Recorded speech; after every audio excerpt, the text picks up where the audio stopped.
عدل، منذ قليل حوالي ساعة تقريبا كان في بعض التراشق أو الرشق بالحجارة كما قرأنا في بعض الأخبار للسفارة الأمريكية. خالد جلال مراسلنا أو خالد جمال عفوا مراسلنا من التحرير. خالد، ما صحة هذه الأنباء حول رشق مبنى السفارة الأمريكية بالحجارة منذ ساعة تقريبا؟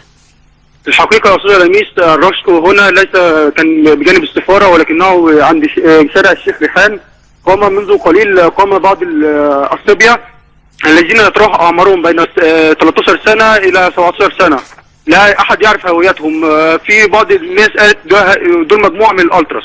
قاموا منذ قليل برشق الطوب من فوق الحائط الخرساني الموجود بالشارع على قوات الجيش، ولكن قام بعض من العقلاء بالصعود فوق الحاجز الخرساني اللي تم منعهم.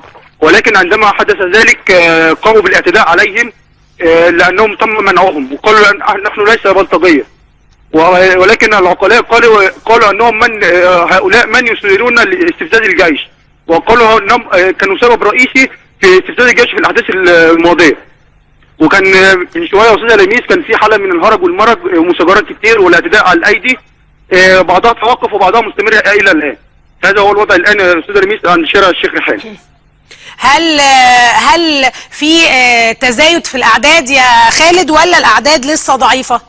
الأعداد لسه ضعيفة جدا يا أستاذ لميس، وما زال الوضع كما هو عليه. حلقات من النقاش تدور بين المتظاهرين، ولكن ما لاحظته يا أستاذ لميس أن هناك مجموعة كبيرة جدا معترضة على ما يفعلونه، ولكن لا يفعلون شيئا إلا الصمت.